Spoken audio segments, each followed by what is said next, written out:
Filipe foi dizer isso a André, e os dois foram falar com Jesus. Então ele respondeu: chegou a hora de ser revelada a natureza divina do Filho do... Eu estou estranhando a versão, é porque eu estou na NTLH e geralmente eu estou assim. Por que eu estou lendo desse jeito? Mas enfim, vamos seguir. Eu estava fazendo comparações com várias versões e acabou permanecendo essa. Chegou a hora de ser revelada a natureza divina do Filho do Homem. E eu afirmo a vocês que isso é verdade. Se um grão de trigo não for jogado na terra e não morrer, ele continuará a ser apenas um grão.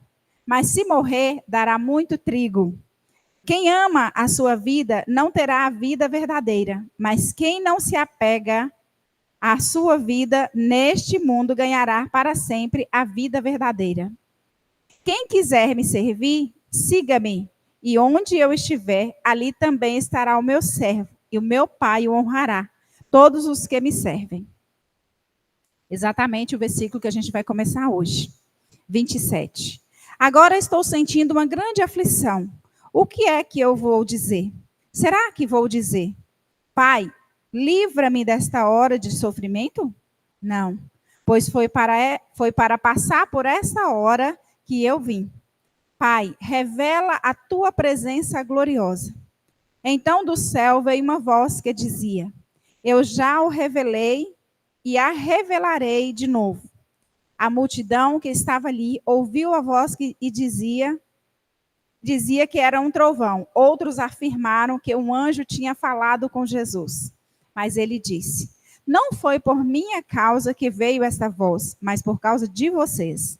Chegou a hora de este mundo ser julgado, e aquele que manda nele será expulso.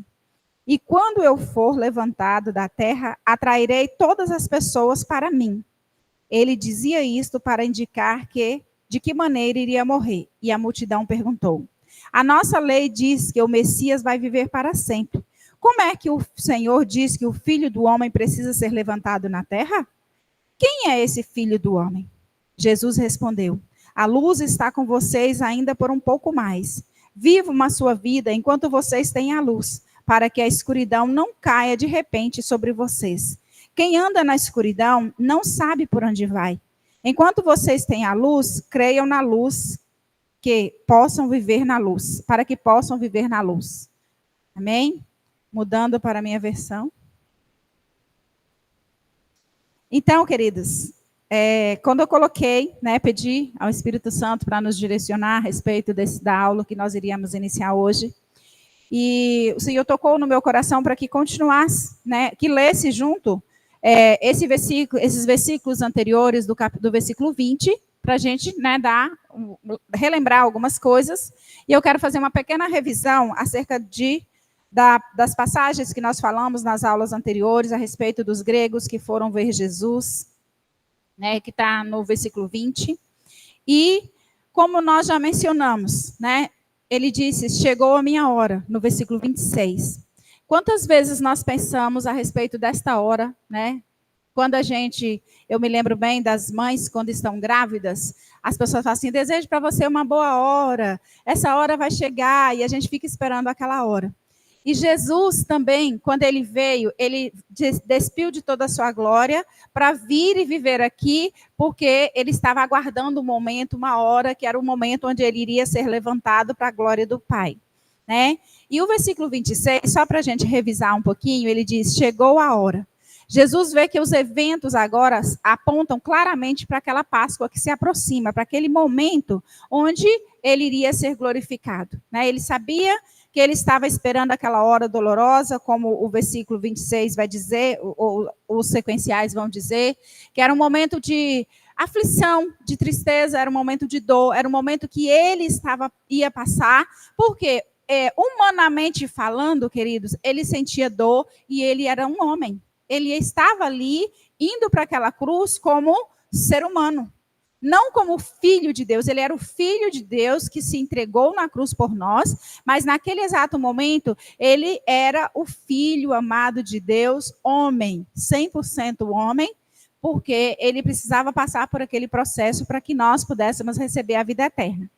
Mas ele disse, essa hora já chegou. E como nós mencionamos, muitas vezes ele dizia, ainda minha hora não é chegada, como a história do casamento de Caná da Galileia, quando a mãe dele pede para ele intervir numa situação e ele diz, a minha hora ainda não chegou. Outros momentos, a minha hora ainda não chegou. E nesse exato momento, quando os gregos vão falar com Filipe, e Filipe para André, e André juntos vão falar com Jesus, e imediatamente a gente não tem nenhuma colocação a respeito na palavra de que Jesus falou, de que alguma menção que ele tenha feito diretamente para os gregos, mas ele responde, chegou a minha hora chegou de eu ser glorificado. Então, nesse exato momento, a gente vê que ele sabia que estava chegando a hora, que estava se aproximando o momento da Páscoa, o povo tinha subido para Jerusalém para celebrar a festa da Páscoa, e ali Jesus também foi para Jerusalém, adentrou, como nós vimos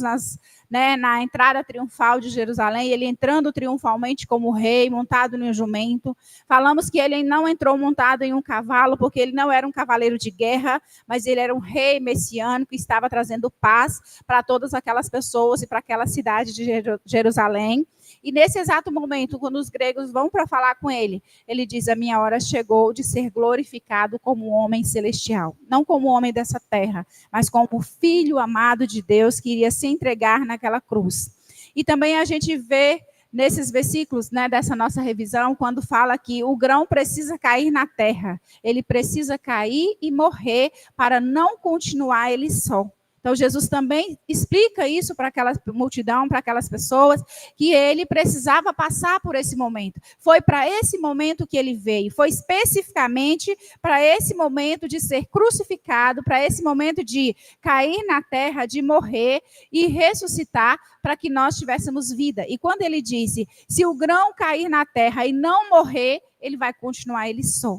Então, quando ele fosse entregue na cruz do Calvário, quando ele fosse crucificado, quando ele ressuscitasse, ele traria para si uma multidão de filhos de Deus através de Jesus. E foi isso que ele veio para fazer, atrair para si o pecado que nos levava, nos separava de Deus e nos trazer como filhos amados para a presença do Pai através de Jesus Cristo. Então, por isso, ele usa essa expressão, que o grão precisava cair e morrer. Ele não apenas tinha que cair, porque se ele cair e permanecesse lá sem morrer, ele não iria dar muitos frutos. Mas o que acontece? Como ele usou essa parábola? Por que em muitos momentos ele usava parábolas a respeito do grão da semente, do grão de mostarda, do grão precisa cair e morrer?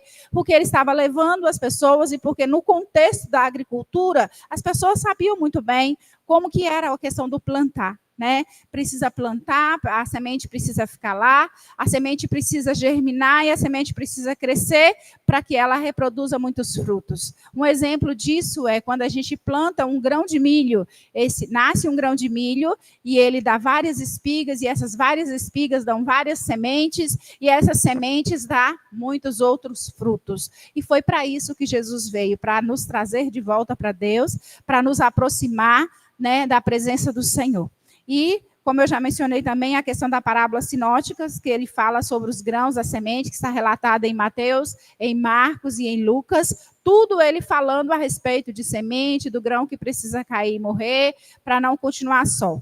Como mencionado também, um princípio que é presente na natureza e todos nós podemos ver, e todos nós, a pessoa mais leiga que a gente conhece, pode imaginar uma pessoa que mora, um camponês, que mora nos mais distantes lugares, sem nenhum conhecimento, ele tem o entendimento que ele planta uma semente e ela vai dar muitos outros frutos. Então, o que Jesus estava nos ensinando? A parábola da semente, acerca dessa semente, e ele se apresentando também como rei messiânico, como filho amado de Deus, que estava fazendo isso, morrendo para que nós tivéssemos vida, e vida na presença dele. A vida por meio da morte. Aí a gente vai em João 10:39. Quem achar a sua vida a perderá, e quem perder a sua vida por minha causa a encontrará. Outro versículo de Lucas 17:33. Quem tentar conservar a sua vida a perderá, e quem perder a sua vida preservará. Aí a gente pensa, como assim? quem vai perder a sua vida vai encontrar, quem perder, quem preservar a sua vida não vai morrer para Cristo. É exatamente o que ele estava querendo mostrar para as pessoas, que nós precisamos estar atentos à questão do morrer para o mundo e viver para Deus. Morrer para as coisas dessa vida e nos colocar na presença de Deus. Porque foi para isso, foi para esse propósito, foi para esse momento, foi para essa situação, foi para isso que nós nascemos nesse mundo, com o propósito, né, de estar na presença de Deus. E eu quero colocar aqui 2 perguntinhas para a gente poder chegar a uma conclusão. Eu quero ouvir a opinião de vocês, né, eu quero a participação de todos. E a que conclusão podemos chegar a respeito desses versículos que lemos? E eu quero ouvir a opinião de Alisson primeiro, que está olhando para mim. Por favor. A que conclusão podemos chegar a respeito desses versículos? E o segundo ponto a ser discutido nessa manhã é: qual é a causa que mais nos interessa nessa vida? Veja bem os versículos. O que acha a sua vida, a perderá. E quem perder a sua vida por minha causa, a encontrará. Presta atenção no versículo. Quem tentar conservar a sua vida, a perderá. E quem perder a sua vida, a preservará. Que conclusão podemos chegar a respeito desses versículos? Eu quero a participação de todos vocês. E qual é a causa que mais nos interessa nessa vida? Quem vai falar? Quando a Bíblia traz isso para a gente, na verdade, traz o desafio daquilo que a gente realmente quer para a nossa vida. Uhum. As igrejas, elas estão muito cheias daquilo que as pessoas querem para eles, mas eles não passam a prestar atenção naquilo que Deus quer para você. E quando fala de você perder a sua vida, que de uma certa forma faz uma confusão muito grande na minha cabeça, porque é igual a graça. A graça, ao mesmo tempo que ela é muito cara, ao mesmo tempo eu não pago nada por ela, porque foi Jesus que pagou. Então, quando fala na questão de perder a sua vida, é que existem algumas coisas que você precisa fazer e que você precisa fazer morrer dentro de você. Você precisa cumprir aquilo que é a vontade de Deus. Você precisa trazer para você e em prática aquilo que Jesus quer que você faça no seu dia a dia. E para isso você vai ser desafiado em várias coisas. Por exemplo, você se depara com algum caso que uma pessoa te magoa. Eu gosto muito de citar o exemplo do perdão. Você não tem escolha. Você tem que perdoar. Por mais que isso vai doer você. Às vezes você quer matar, você quer dar um tiro na cabeça, você quer agredir a pessoa. Mas Jesus disse: amai como a você mesmo. Independente, gente, do que a pessoa tem feito. Às vezes nós temos uma justiça, a nossa justiça, ela sempre clama dentro de nós. Sempre clama dentro de nós. E nós começamos, de uma certa forma, a desejar muito mal para algumas pessoas. Nós desejamos mal. Nós, como estamos assistindo um filme, uma tomada que morresse. Mas a verdade é que Deus não tem prazer na morte do ímpio. Então eu estou citando a questão aqui do exemplo, que eu preciso morrer para os meus desejos e para as minhas vontades. Assim como, por exemplo, uma pessoa ganhar dinheiro de forma ilícita, é um dinheiro amaldiçoado. Não é vontade de Deus para você ter esse dinheiro. Mas a vontade de Deus é que você viva uma vida conforme as suas posses. Então a gente tem que modelar a nossa vida de uma forma racional, como a gente quer viver. Por exemplo, às vezes você deseja uma mulher que você sabe que é uma mulher que Deus não quer, ela é casada, e às vezes ela até retribui o seu flerte, mas não é para você. E a gente precisa ter esse conhecimento, esse discernimento de dizer não para aquilo que Deus quer que você diga não, mesmo você achando que está perdendo alguma coisa. Que para os homens, as pessoas olham para um crente e pensam assim: coitado, ele está perdendo a vida. Então, a história de curtir a vida, né? Eu estou perdendo a vida, eu estou perdendo isso, eu estou perdendo aquilo e tal. Mas, na verdade, a gente precisa viver a todo custo aquilo que Deus quer que nós vivamos. E envolve todas essas questões, né? Escolher aquilo que Deus quer para mim, perdoar o meu irmão, amar a Deus acima de todas as coisas, que quer dizer muito com isso. E é isso, né, dar a outra face. É muito difícil dar a outra face. Você precisa, né? É isso. E para Deus, a nossa justiça é como se fosse trapos de imundícia, né? E é isso. Deixar Deus operar na nossa vida e crer que Ele vai continuar operando. Mais alguém vai compartilhar? Eu quero. Então, é uma vida de renúncia. Pode continuar, eu quero. É uma vida de renúncia mesmo. Esse versículo está dizendo que nós devemos renunciar às nossas vontades e a nós mesmos. Quantas vezes nós queremos fazer uma coisa, mas aí você pensa, e agora? Eu sou cristão, eu não posso, eu não devo, eu vou ser o mais infeliz da terra? Não, nós somos completos em Cristo. E essa completude nos dá a alegria de viver para Ele. E era isso, essa certeza que Jesus tinha. Ele estava vivendo para a glória do Pai. Ele veio para cumprir o propósito do Pai. Então, ele estava certo que ele ia passar por aquele momento, que ele ia passar por aquela situação, mas ele não estava perdendo a vida. Ele estava ganhando a vida eterna. E é isso que nós ganhamos. Eu acho interessante essa parte, você perder a sua vida por você mesmo, e então você vai realmente encontrar a vida, né? Eu estava até compartilhando com os meninos nos cultos aí atrás, e ontem eu estava conversando com uma amiga sobre isso, que eu estou numa fase muito boa, assim, na minha vida, e assim, ela tá muito boa por causa justamente de eu tenho visto alguns frutos de algumas coisas desse sentido, né? De algumas coisas que Jesus me pediu há um tempo atrás.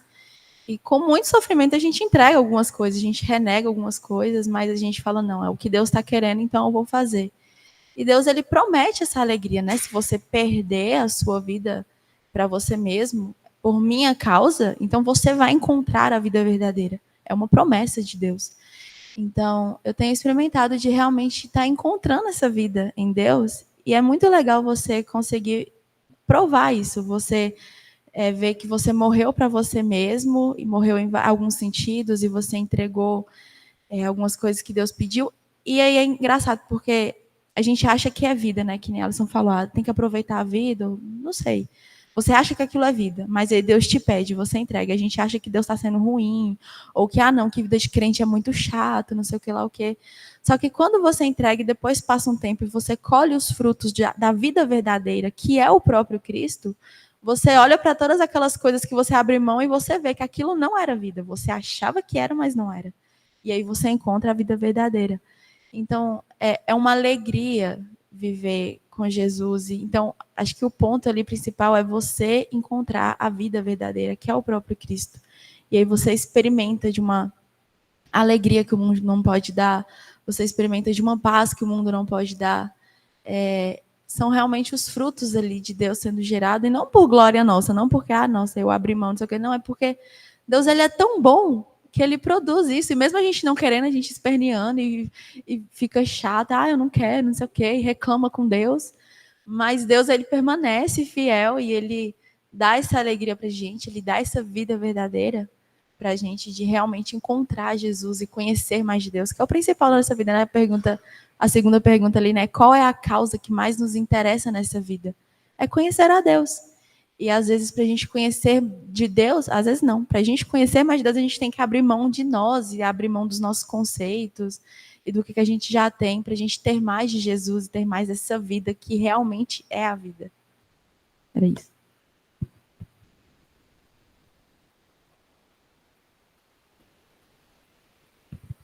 Eu vou falar muito, tá, gente? É rapidinho, só para completar. Completar, não sei. Só para trazer um outro prisma. Primeira coisa, uma das partes que mais me chama a atenção chegou a hora de ser glorificado.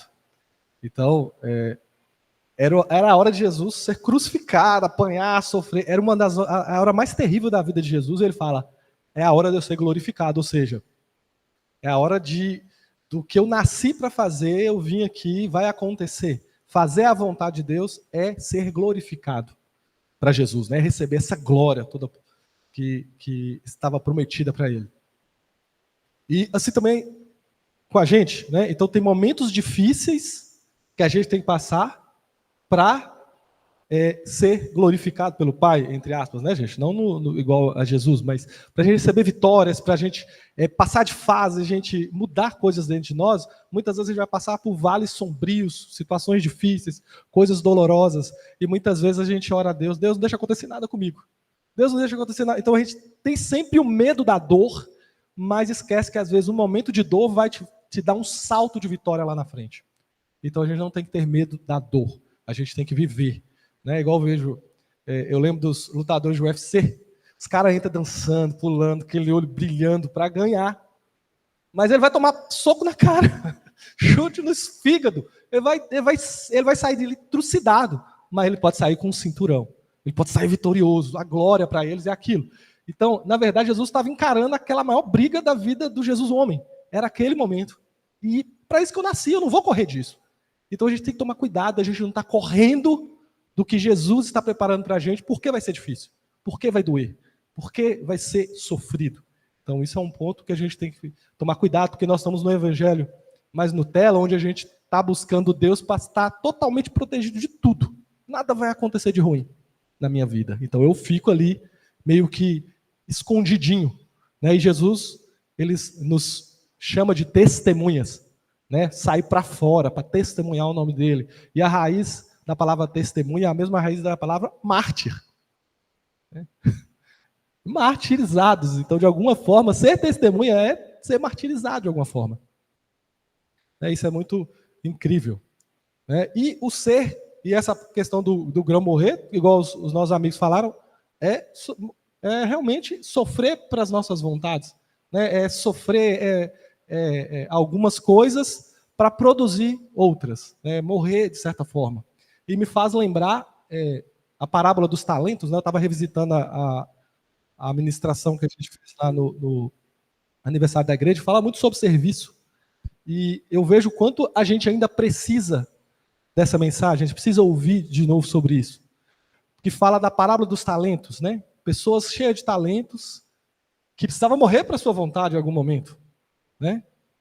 E para um dia receber, muito bem, servo bom e fiel, entra no gozo do seu Senhor.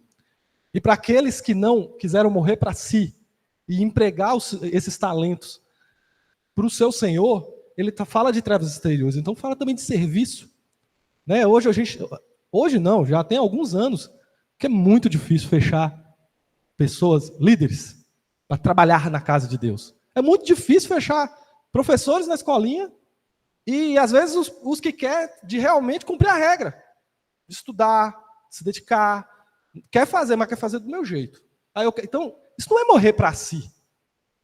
Isso é fazer a sua vontade. Eu não esqueço essa frase, é do Douglas Gonçalves, usei naquela ministração, isso ficou marcado. Se na agenda da irmã Nádia só tem a irmã Nádia, então a irmã Nádia vive e serve a irmã Nádia. Que espaço na sua agenda, irmã Sara, tem para Jesus? Qual é o espaço para você servir Jesus na sua agenda? Porque se não tem espaço para servir Jesus, você serve a você mesmo.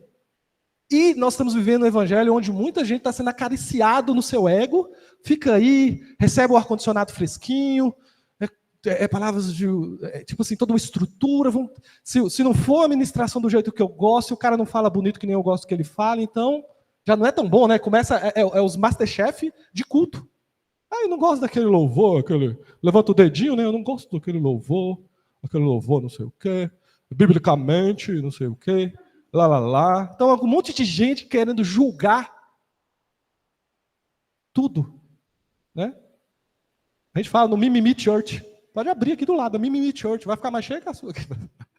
Vai ficar mais cheia que a verbo de amor, você abrir a Mimimi Church aqui do lado. Porque aí vai fazer só o que os mimizinhos querem. Né? Um evangelho onde todos devem servir, mas o pessoal vê o outro ali sangrando, servindo, se desdobrando, enlouquecendo, e não estende a mão para ajudar, não faz nada. Então, às vezes, morrer para si, de forma prática, tá, gente? Eu queria trazer essa luz. É que tem uma obra para ser feita com os talentos que Deus te deu. E, às vezes, isso é morrer para si. Porque o serviço de líder, né, irmã Torre, irmã Zilma, que é líder há muitos anos na igreja, é um serviço ingrato, muitas vezes, não é? Muito doloroso. Você chora às vezes. Dói. Você vai lá, você tentou todo o melhor, quando você vai ver, o cara tá falando mal de você pelas costas. Entendeu? Tá ali, tá trabalhando para te atrapalhar. Pastora deve perceber muito isso.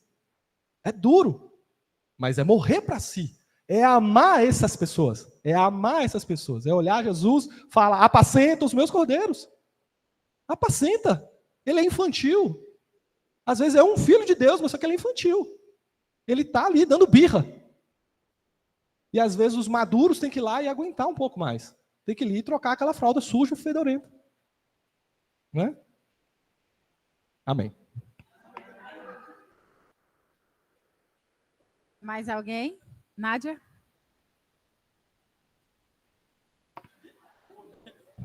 É Nádia sendo Nádia, né? O dia que tá falando de a gente só trocar a fralda suja e fedorenta do irmão, eu falei, esfregar na cara dele para deixar de ser visto. Gente, nesse tempo que eu trabalho na direção da escola bíblica, né, a gente faz alguns trabalhos, igual o Dia das Mães, Dia dos Pais. Eu aprendi muita coisa. Principalmente a ouvir, né, os reclames dos irmãos e muitas vezes não prestar atenção, porque eu não estou fazendo nada para nenhum de vocês. Tá? Eu estou fazendo para Deus. E quando eu começo a fazer alguma coisa, a primeira coisa que eu falo, Deus, eu quero dar o meu melhor.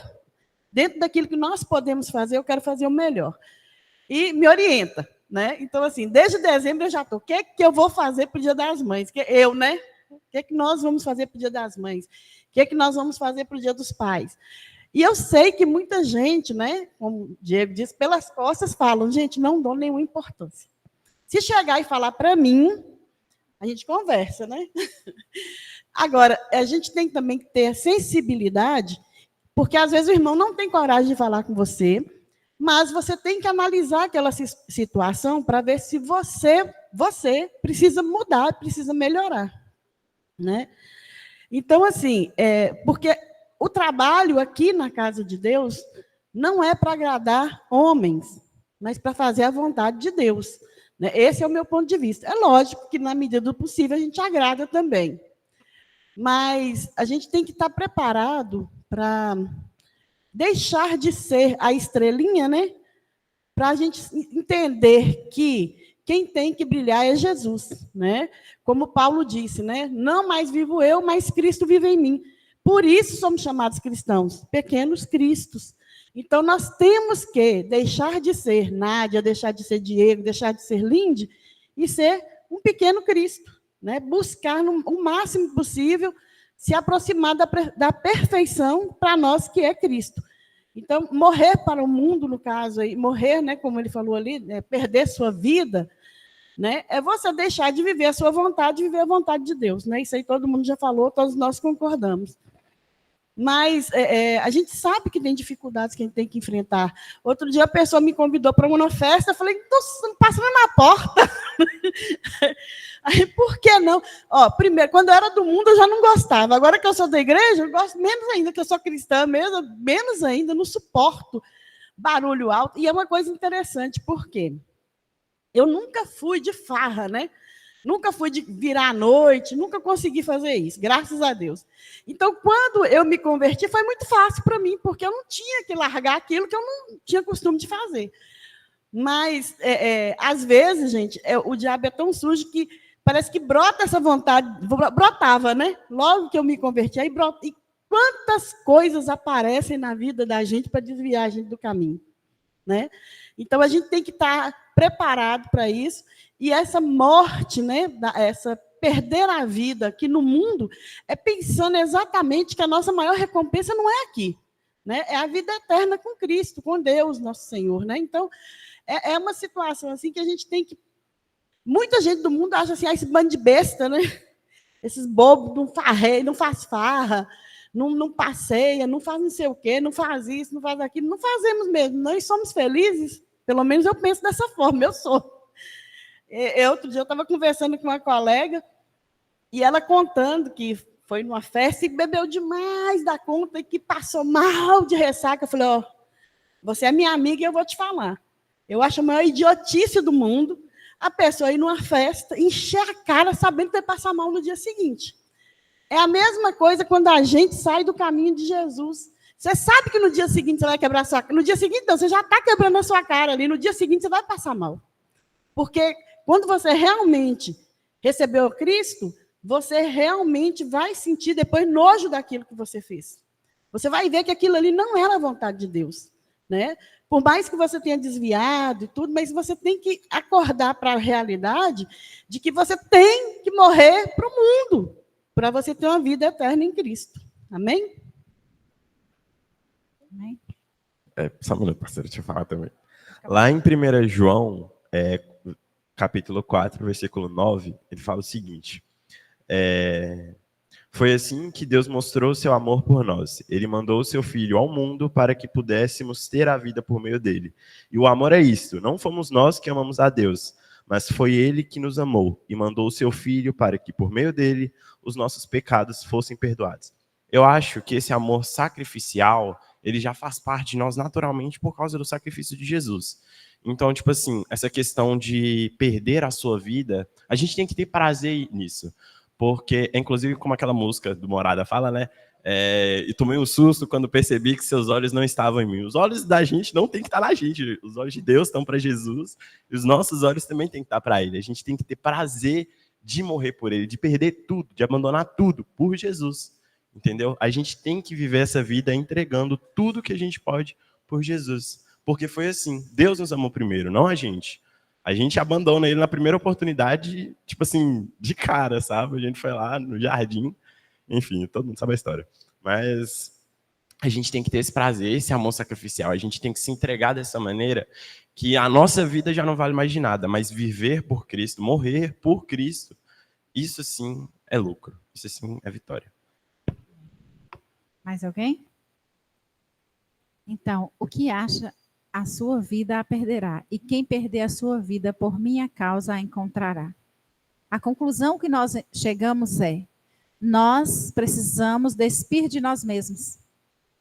Como todos vocês falaram, nós precisamos chegar ao conhecimento de que Cristo é a razão da nossa vida, e que não tem nenhuma outra coisa, nem ninguém que é mais importante nessa vida do que estar em Cristo, do que servir a Cristo, do que deixar que Ele seja o Senhor das nossas vidas. Então, a conclusão que nós podemos chegar a respeito desses 2 versículos é que Ele é a pessoa principal.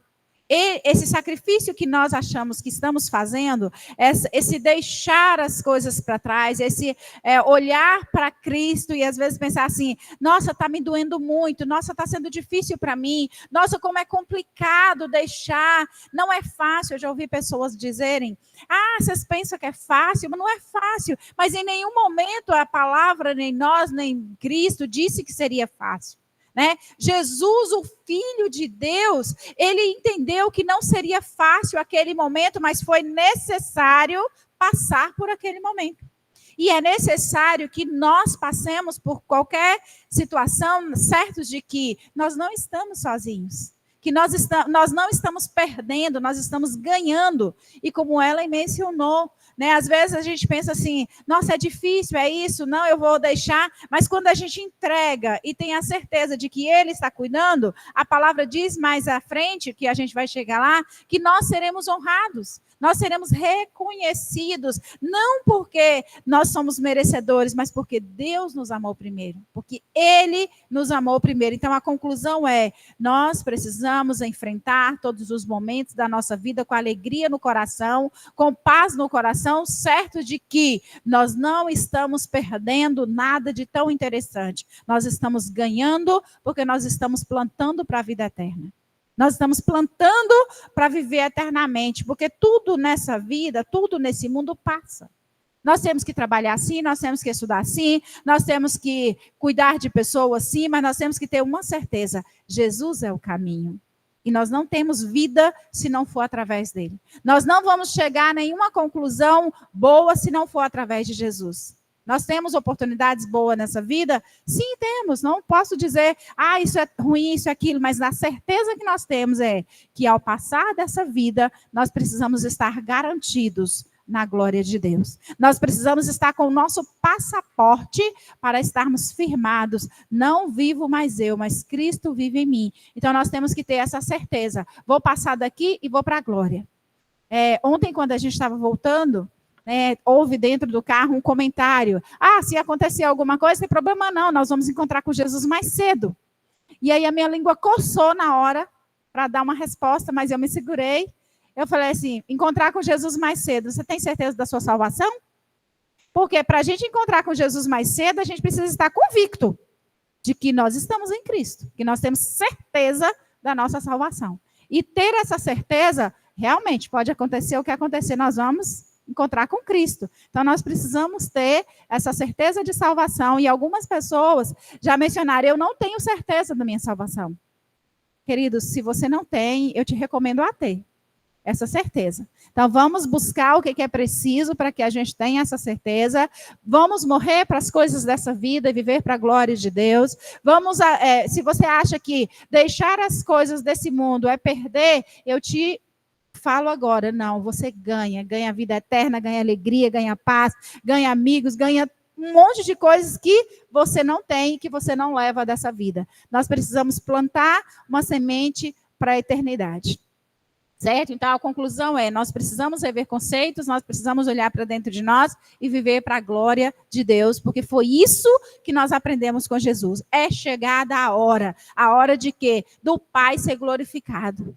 É chegada a sua hora de Deus ser glorificado através de você, através de mim, através de nós. Então, nós precisamos, esse conceito de a vida por meio da morte é isso. É deixar as coisas que não agradam a Deus e viver para a glória dele. Outro versículo se alguém me serve, siga-me, e onde eu estou, ali estará também o meu servo. E se alguém me servir, o Pai o honrará. Olha que recompensa boa. Quem gosta de ser recompensado? Quem gosta de ser reconhecido? Quem gosta, agora voltando, em vez de quem gosta, quando nós fazemos alguma coisa, a irmã Rosilmar, que é a palavra, viu? Quem gosta, quando a gente faz alguma... Quer não? Você levantou a mão?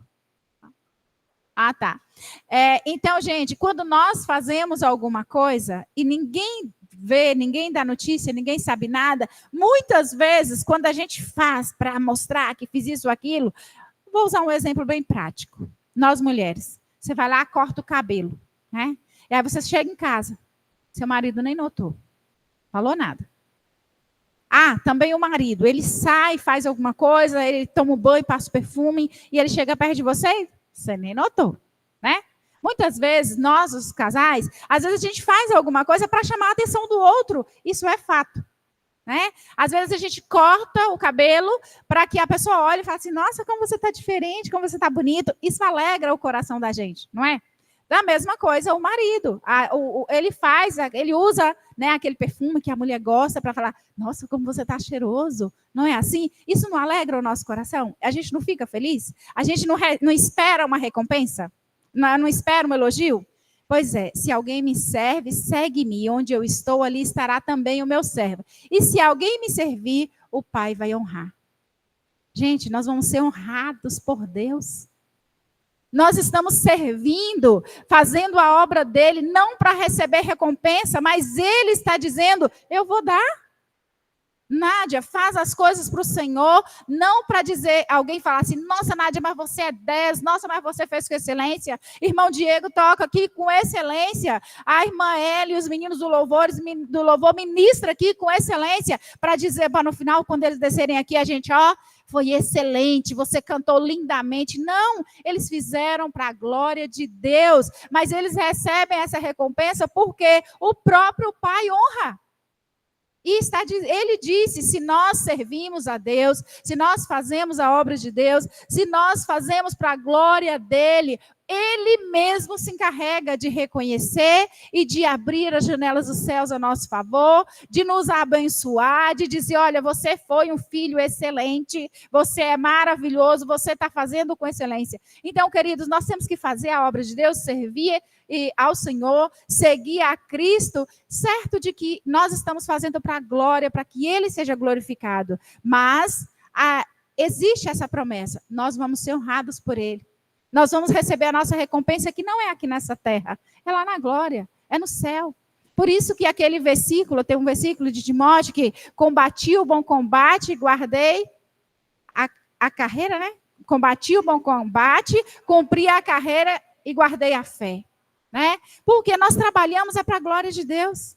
Nós estamos aqui para combater um bom combate, para cumprir a carreira, cumprir um propósito, porque o nosso alvo é Cristo Jesus, é estar na glória com Ele, é não levar nada dessa terra, mas estar nele. Então, servir é um princípio desse versículo. Servir a Cristo. Jesus estava ali dizendo para nós. Foi o próprio Jesus que disse que nós devemos servir, né? Nós somos criados para cumprir um propósito para a glória do Pai.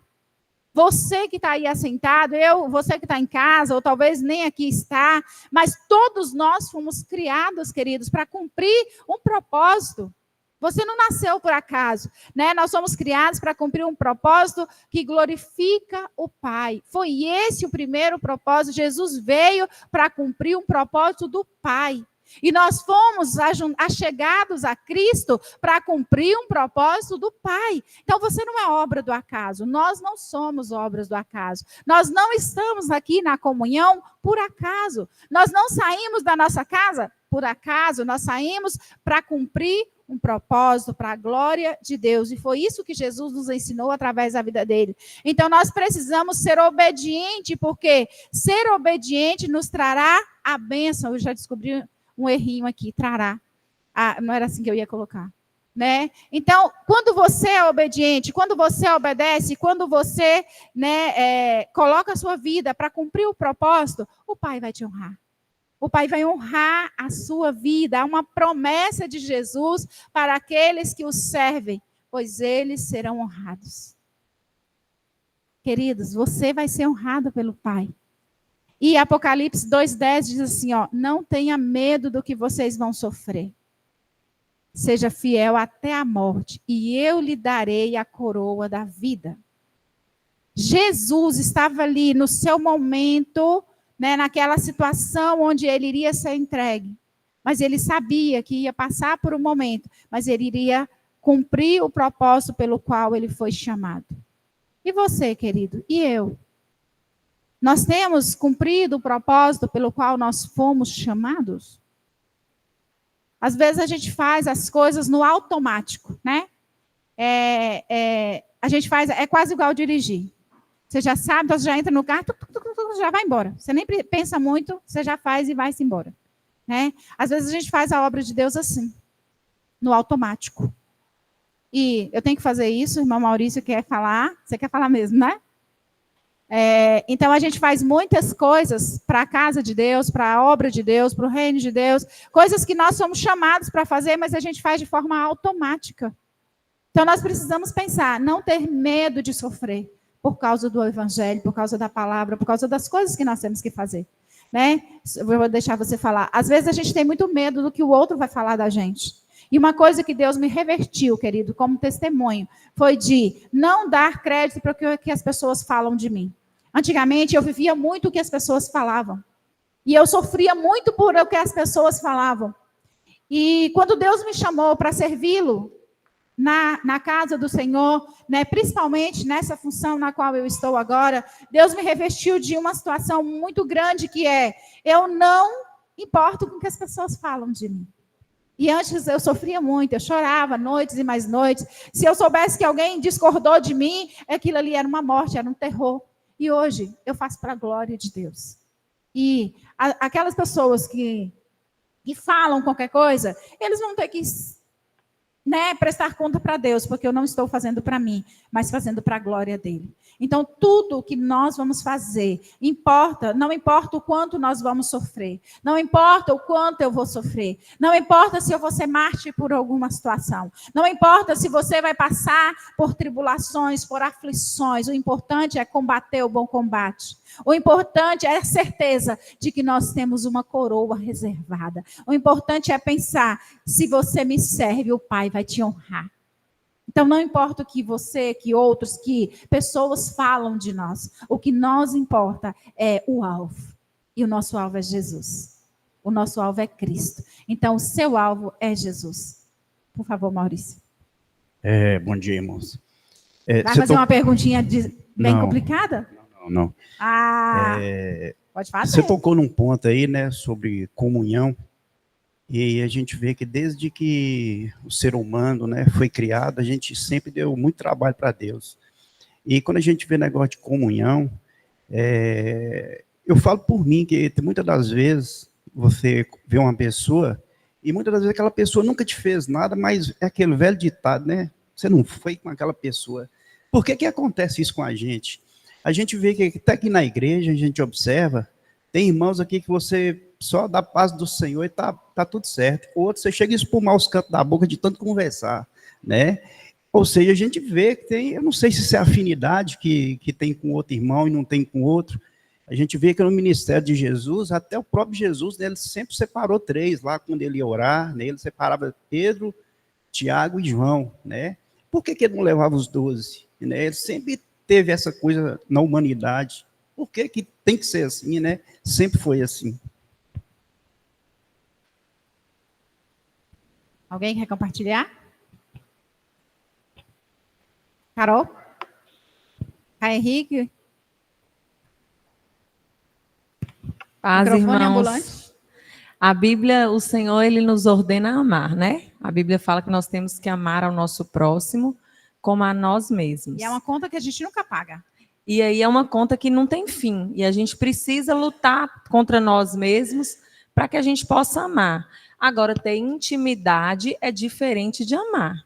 Você tem que amar a todos, respeitar a todos, servir a todos, mas não é com todos que você vai ter intimidade, né? Existem pessoas que às vezes têm algo mais em comum com você, às vezes são amizades mais próximas. A Bíblia diz que tem amigos mais chegados que irmãos, a própria Bíblia nos diz isso, mas não são todos que vão ser chegados a nós, né? O Senhor separa pessoas que vão trazer algo que você, completar algo que você precisa e você vai completar algo na vida dela, e vão ser pessoas que você vai ter mais intimidade. Eu acho que não há nada de errado nisso. A Bíblia fala que a gente tem que amar a todos. Aí se você olha para alguém e fala, nossa, eu não gosto de fulano, aí você tem que, é essa hora que a gente precisa orar e pedir o Espírito Santo para trabalhar no nosso coração, para que a gente possa amar, orar por aquela pessoa, amar aquela pessoa. Agora, ter intimidade, né, ter aquela afinidade, levar para dentro da sua vida, da sua casa, é diferente. Não tem problema nisso. Com algumas pessoas você vai ter, como o próprio Jesus, o João, né? Mas a gente não sabe realmente, porque João, ele fala que é dele mesmo, né? O discípulo amado, eu. Então, ele mesmo fala dele, que ele era o discípulo amado, que o Senhor tinha isso. Mas não tem problema, não. No meio de nós vai ter gente que a gente é mais amigo, tem gente que não. Mas amar, a gente tem que amar todo mundo. Na minha experiência, eu procuro pegar esse desafio para mim. Quando eu sei que alguém não gosta de mim, ou não tem muita afinidade, não que não goste, mas não tem muita afinidade, eu procuro me aproximar mais ainda dessas pessoas. Tem hora que a gente paga até mico. Isso e aquilo e tal, até conquista, né, o coração daquela pessoa. Eu procuro fazer assim, na minha experiência, eu não sei se vai resolver com algumas outras pessoas, mas eu procuro fazer isso. E a palavra de Deus fala para que a gente ame os nossos inimigos, porque para Deus não faz diferença a gente amar a quem nos ama ou a quem é bonzinho, e na palavra de Deus, né, faz diferença você amar aquele que te faz mal, né? Então, eu procuro pegar o desafio para mim e fazer dessa forma.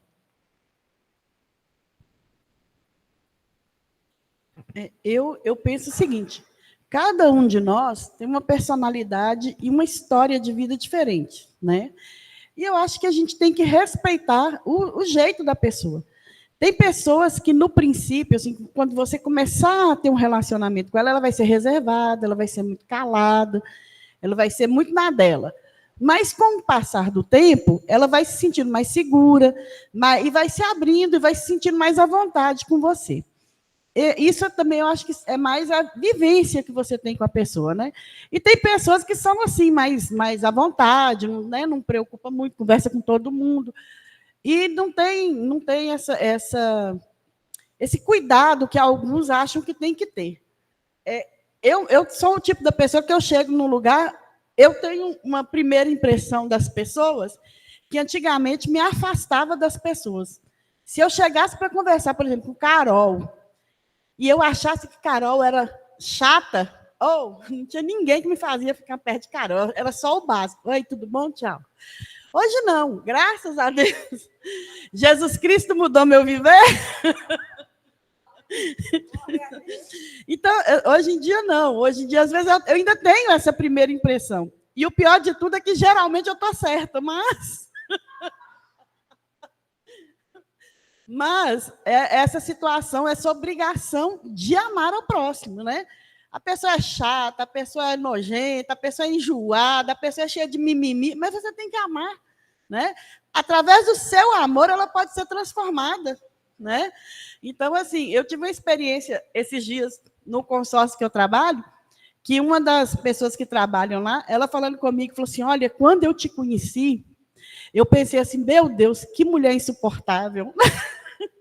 Insuportável, gente, tão boazinha. Pergunta a Lucas, Lucas fala que eu sou boazinha. Aí ela falou assim, nossa, eu falei, meu Deus, ela, né, contando, eu não vou conseguir conviver com essa mulher. Aí, com o passar do tempo, ela foi me conhecendo, então ela falou assim, doutora, hoje eu fico assim, meu Deus, que pessoa maravilhosa que você é. Aí eu falei com ela, maravilhosa é por sua conta. Mas que bom que você me conheceu e sabe que eu não sou, né, aquela pessoa insuportável que você achou que eu era. Então, assim, é tudo a primeira, às vezes a primeira vista, né, a primeira opinião. Você tem que ter mais um pouquinho de tempo para conversar com determinadas pessoas, para aprofundar um relacionamento. E com outras são, igual o pessoal fala, é tudo mala véia, né? Tudo... E tem outras que são mais tranquilas, não tem tanta preocupação, conversa, tá?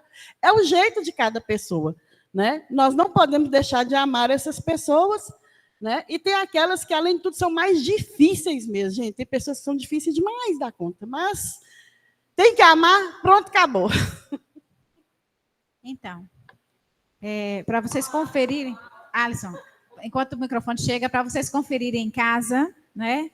Lucas 6, 27 ao 36, é a passagem que vai falar que nós devemos amar os nossos inimigos. Se a gente não amar os nossos inimigos, que recompensa nós teremos? Se amar somente as pessoas que nos amam? Então, é um princípio bíblico para a gente aplicar na nossa vida diária. Se você se relaciona, se você vai com a cara da pessoa, se você não vai, a palavra diz que você deve, que nós devemos. Lucas 6, 27 ao 36. Pode, irmão Alisson, por favor. O que acontece? Às vezes a gente está confundindo intimidade com amor. Se você pode amar a pessoa e não precisa ficar com essa intimidade com ela. E outra coisa, irmão Maurício, é igual mulher. Por isso que o homem só pode casar com uma mulher só, que não consegue ter intimidade com mais de uma. Aí, igual uma amizade, você tem intimidade, você não consegue ter. Imagina você ter 30 amigos íntimos, você vai morrer. de tanto desgaste. Não existe, isso é uma questão de, né, de intimidade. Intimidade é uma coisa, amor é outra. Imagina Salomão com 1.300 mulheres, ele não cumpriu o papel de marido delas com nenhuma delas. Então, quando a gente... E nós temos as nossas escolhas.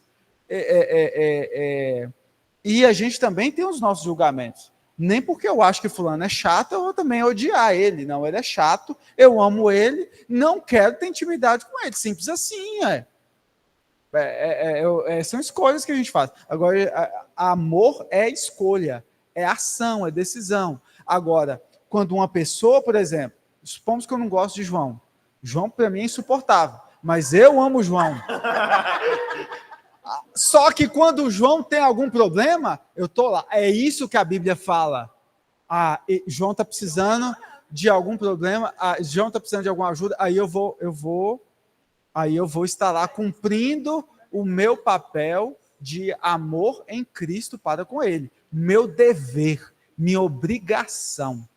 Agora tem gente também que fala que tem intimidade com outro está morrendo lá, nem no hospital vai. Então, gente, é tudo uma questão de decisão e de amor. Eu falei o exemplo de João porque eu gosto muito dele, viu João?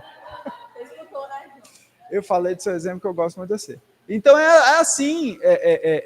E a gente também, vai ter dia que a gente vai... As pessoas precisam entender isso. Vai ter dia que eu vou chegar aqui e não quero conversar com ninguém. Não é porque eu não gosto de ninguém, não. Eu quero ficar quieto. Posso ficar? E as pessoas têm que respeitar isso.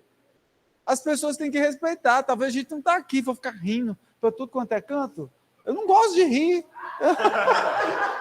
E aí a gente precisa entender isso. E a intimidade, ela é relativa. E você não vai aguentar ter mais intimidade do que 5 pessoas, 3 eu acho que já é demais, e por aí vai. Não vai. Tem irmãos dentro de casa que não têm intimidade, gente. Então não é porque odeia, não. É porque são decisões. E cada um tem um perfil que Diego ama falar. Cada um tem um temperamento. Tem um que é mais quietinho, tem um que é mais agitado. E a gente precisa respeitar isso. Agora, eu preciso cumprir o meu papel de irmão. Quando alguém precisa, eu tenho a obrigação bíblica de ajudar. Tá? Então eu preciso cumprir isso. Agora, rir para todo mundo também, isso não é cumprir nada, não. Então a gente precisa discernir as coisas, né?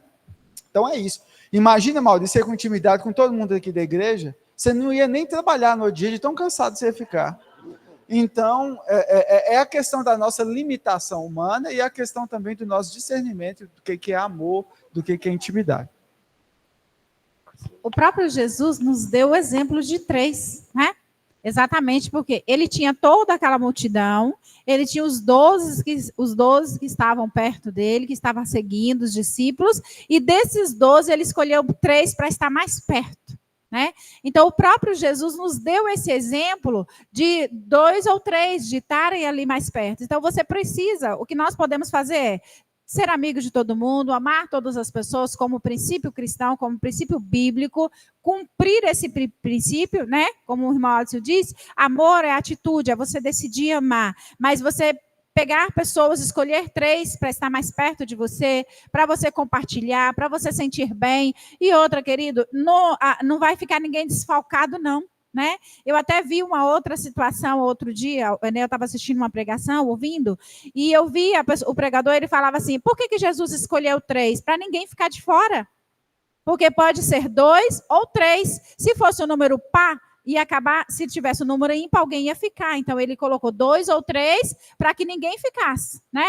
Vai chegar, ou você pega 2, ou você pega 3. Se João escolhe 2 amigos, eu vou escolher 2, alguém pode ficar. Então, para cumprir todos, 2 ou 3. Mas a palavra nos ensina o tempo todo que nós devemos amar. É um valor que você nunca vai pagar. É uma promissória que você vai sempre dever. Eu não gosto de dever nada para ninguém, não é isso? A gente fala isso de alto e bom tom, mas a palavra diz que nós devemos amar. Então, o amor é um dever de todos nós. O amor é um débito, é um valor que nós sempre teremos e nós temos sempre que cumprir isso, porque é bíblico e a palavra nos ensina. Então, através de Cristo, Provérbios 17:17 diz que há amigos que é mais chegados do que irmão. Então, às vezes você tem um irmão de sangue, mas você não identifica tão bem com ele. Mas você tem um amigo na igreja, você tem um amigo no trabalho, você descobre. Hoje as pessoas pensam muito em amizades, conheceu hoje, amanhã já é amigo, né? Foi para a faculdade hoje, meu amigo da faculdade. Gente, que amigo é esse? Amizade é aquilo que você desenvolve no dia a dia, no relacionamento, né, no passo a passo, para você realmente descobrir que você é amigo dessa pessoa e que essa pessoa é seu amigo. O amigo é aquele que, mesmo que você não fala com ele todos os dias, mas quando você está passando por um perrengue, ele está lá do seu lado te ajudando. Ele te dá uma ligada, ele manda uma mensagem, ele está presente. Então, nós precisamos lembrar a respeito dessas coisas. Fugimos totalmente do nosso contexto, né, gente? Vamos voltar. Que o amigo é aquela pessoa que está com você, mesmo que ele não está lá todos os dias, mas quando você precisa, ele é o primeiro a chegar. Né? Não é multidão de pessoas que são amigos, não. É qualidade de pessoas. Voltando para o nosso tema, e agora a gente vai para o versículo 27. Versículo 27 do nosso tema de hoje. Agora está angustiada a minha alma. E que direi? Pai, salva-me desta hora. Isso foi uma fala de Jesus, logo após ele anunciar que era chegada a sua hora. Logo após Filipe e André ir falar com ele a respeito dos gregos que queriam ver Jesus, ele fala, é chegada a minha hora, e agora ele disse, agora está angustiada a minha alma. A minha alma está angustiada. Pai, salva-me. Jesus era o filho amado de Deus, escolhido, foi mandado com esse propósito. E mais uma perguntinha para a gente discutir. Essas palavras, de fato, constituíram uma oração real ou foram só consideradas? Eu quero ouvir também a opinião de vocês. Vocês acham que quando Jesus falou isso para aquelas pessoas que estavam ali, agora está angustiada a minha alma, o que eu vou dizer? Pai, salva-me desta hora? Será que Jesus realmente estava falando isso porque ele estava angustiado, porque ele estava oprimido, porque ele estava preocupado? Ou ele queria chamar a atenção daquelas pessoas para eles refletirem a respeito do que ele estava fazendo? O propósito que ele estava para cumprir. Ele estava ali, ai, eu vou morrer, ai, eu estou com essa dificuldade, ai, eu estou com isso, ai, eu tenho que passar por aquela cruz. Muitos de nós, às vezes, procrastinam demais quando temos que passar por uma situação. Mas como o irmão Diego também diz, nós passamos por uma situação e quando a gente passa de uma situação, a gente sai mais forte. A situação não é para nos matar, não, é para nos fazer mais forte. É para nos fazer mais firmes. É para nos fazer mais resistentes, mais resilientes. E quantas vezes nós não queremos ser resilientes? Muitas vezes nós queremos ser cristãos de mimimi, ser cristão frágil, casquinha de ovo, qualquer coisa quebra. Jesus estava dizendo, com essas palavras, está chegando, eu estou angustiado como homem, mas eu tenho certeza que eu vim para esse propósito. Eu vim para essa hora, eu vou dizer, Pai, me livra disso, eu não quero mais isso, eu vou desistir disso, querido. Pensa se Jesus tivesse desistido da cruz. Se fosse eu naquele lugar, se fosse você teria desistido? De todas as situações que ali aconteceu. Ele não desistiu da cruz. E o fato dele não desistir da cruz é que nos dá legalidade para estar na presença dele. O fato dele não desistir dessa hora, dele orar, Pai, se for possível, passa. Mas ele usa a expressão, se for possível. Se não for, contudo, seja feita a sua vontade. Qual é a opinião de vocês a respeito disso? Quem quer compartilhar? Vocês acham que essa foi uma opinião real? Ele construiu essa frase ou ele falou apenas para chamar a atenção das pessoas? Diego, Alisson, irmã Zilma. Quando ele falou que, Pai, salva-me desta hora, mas ao mesmo tempo, mais abaixo um pouquinho, ele diz, mas precisamente com este propósito vim para esta hora.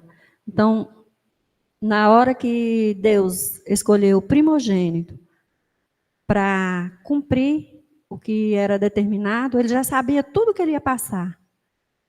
Desde o nascimento, depois nós vimos aos 12 anos ele sendo um menino sábio, escolhido, diferente, né, trabalhou com seu pai, mas ele era sempre um menino diferente. E aos 30 anos, ele colocou no propósito de anunciar a salvação ao mundo.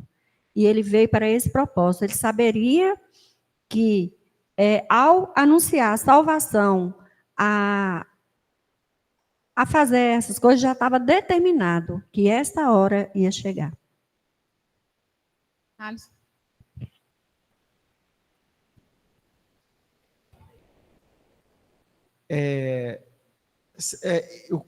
Quando Jesus ele fala isso, ele está mostrando a natureza dele, 100% homem, 100% Deus. Eu quero sair dessa. Olha lá no Getsemane depois, né? Vai lá no Getsemane.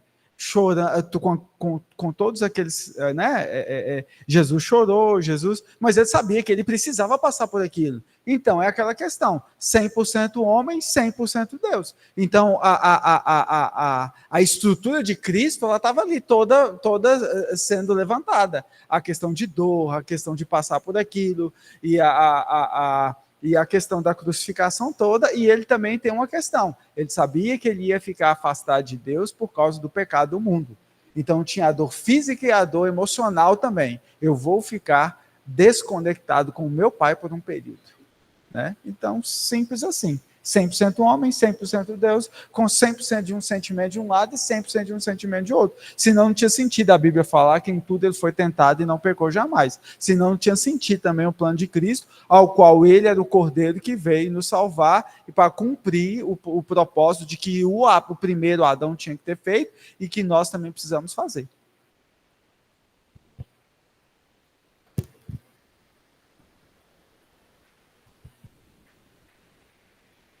Bem, eu lendo aqui, né, dá para perceber que Jesus, na verdade, ele joga essa pergunta e à luz do que já foi dito, né? Então, era o propósito dele. Ele sabia que não seria fácil, então por isso da angústia, né? Então, vou passar por uma situação muito difícil agora. Eu sei disso. Então, dá aquela angústia. Mas ele pergunta: o que direi nessa hora? Pai, salva-me. Ou seja, é tipo assim, ele está mostrando às pessoas que ele não está fazendo isso, na verdade. Me livra disso agora, pai, me salva disso. Ele não está falando isso, ele está falando, eu vou perguntar isso? Pelo contrário, foi para isso que eu nasci, foi para isso que eu vim. Entendeu? Então eu vejo mais nesse sentido, né? Igual eu usei o exemplo. Eu sei, mas não é aqui. Aqui ele não fala. Mas nós estamos interpretando esse, não é o Getsemane agora. Eu sei. Calma, bichão. Gente, irmão Alisson aqui. As pessoas não estão ouvindo lá, irmão Alisson, mas eu vou transcrever. Alisson não está concordando 100% com o que eu estou falando. Ele fala do futuro, depois vai para o futuro. Certo? Só para o pessoal ouvir. Mas então, gente, concluindo a minha fala, é nesse sentido. Jesus está falando isso, gente, eu estou angustiado. Ou seja, quando você vai passar por uma situação difícil, você dá aquela tensão, você sabe que não vai ser simples, não vai ser fácil. Então, existe o sentimento de Jesus humano. Né? Igual eu trouxe para aquela ideia dos lutadores. O cara sabe que não é fácil, mas ele vai para a briga. Mas ele vai falar, oi, salva-me, alguém entra e luta no meu lugar? Não, ele treinou, ele preparou, a glória vai ser daquela vitória. Então, a gente pode olhar isso. Tem situações na nossa vida que são difíceis, mas a gente não tem que arregar. A gente não tem que pedir, Deus, nós temos que partir para cima. Nesse sentido, eu vejo Jesus aí guerreiro nessa hora. É angustiante o que vai acontecer comigo, mas eu vou pedir Deus para me livrar? Foi para essa hora que eu nasci. Ele faz então nós vemos um Jesus assim. Não, eu entendo. Ele está falando, na verdade, ele está perguntando. Eu vou falar isso? Então ele faz essa pergunta para mostrar para as pessoas que ele não está fazendo. Eu vou perguntar isso? Não, pelo contrário. Ah, tá, o Getsemane é outros 500, gente. Não, entendo. É porque o pessoal está querendo entrar na ideia do Getsemane agora, mas agora não é o tema vai chegar no dia do Getsemane. Bom, então a pastora tenta conectar, mas eu vejo que o que está sendo dito no versículo 27 é isso. Claro que no Getsemane é outra coisa, né? O Jesus homem ali, sabendo que ele vai estar desconectado do Pai, e aquilo trazia para ele uma grande angústia. Trazia para ele um estresse e tudo o que ia acontecer. Mas eu acho que a gente vai conseguir explicar isso melhor quando for o tempo apropriado. Ou vocês podem conectar agora, legal.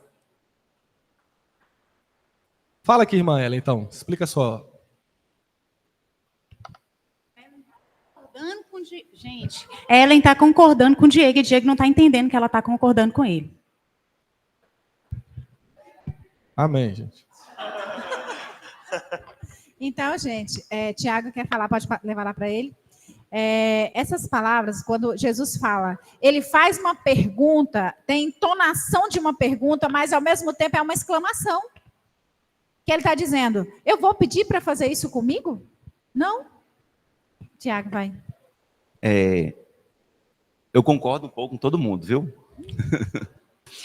É o seguinte, nessa afirmação dele aqui, eu vejo claramente que é lógico que ele está mostrando a parte humana, que ele vai sentir isso, reflete lá na frente no Getsemane, né? Quando ele vai em secreto e tem toda aquela angústia pela situação, mas nesse momento, diante de todos os sinais que nós já vem sequenciais, né, da entrada triunfal, da questão lá dos gregos, e ele, diante do público, ele está fazendo uma afirmação que ele é aquele que estava preparado para esse momento. Diante de todos ali, ele está afirmando que ele era o Cordeiro, né? Então, ele deixava sinais, ele fazia esse questionamento, mas me livra desse momento, Pai, né, essa interrogação, para afirmar que ele era aquele que foi enviado para aquele momento. Então, durante esse foi um momento oportuno para ele também fazer essa afirmação de que ele era o Cordeiro enviado por Deus para passar por esse momento. Então, antes de chegar... É rapidinho, é só para concluir aqui. O que a Alisson falou, eu concordei, porque primeiro ele faz uma afirmação. Agora, minha alma está angustiada. Ele está falando, eu estou angustiado. Mas eu vou pedir o Pai para me livrar? É óbvio que não, porque eu vim para este momento, porque em outros momentos ele já falou, ainda não é a minha hora. Mas aí ele fala, eu estou angustiado porque eu sou homem.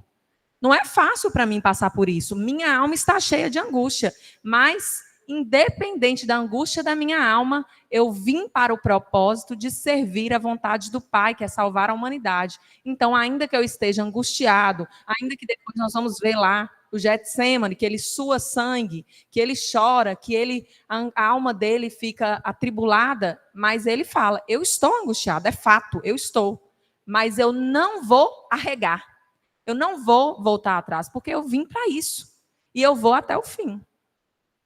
E é exatamente o colocado aqui. Jesus veio, eu coloquei no slide, e Jesus veio com um propósito, com uma intenção, com uma finalidade, com um desígnio. Foi exatamente, ele estava, colocando, fazendo essa pergunta, ao mesmo tempo ele estava exclamando, ao mesmo tempo ele estava afirmando, esse foi o propósito pelo qual eu estou aqui. Eu vou passar por isso necessário, porque eu me dispus a fazer isso. É igual você falar que vai receber alguém na sua casa e daqui a pouco, quando chega próximo do horário, você começa a ficar aflito, está na hora, está quase chegando, e agora eu não fiz nada, eu não preparei ainda, eu tenho que fazer isso, eu tenho que fazer aquilo, e às vezes nós começamos a falar coisas, a fazer coisas. Eu estou usando esse contexto do casa, do tudo, porque muitas vezes nós ficamos assim, agitados para lá e para cá, porque a pessoa, o momento está chegando de você abrir a sua porta e você não tem condições ainda. Mas Jesus, ele veio com essa intenção, ele veio com esse propósito, foi o propósito pelo qual ele foi designado, ele despiu de toda a sua glória. Então, era essa a afirmação que ele estava dizendo, eu vim para esta hora, E na semana que vem a gente vai parar por aqui. Inclusive, eu já tinha feito, os slides já está pronto, até tinha pedido às meninas para a gente ler as passagens do que fala do momento dele no Getsemane, do momento dele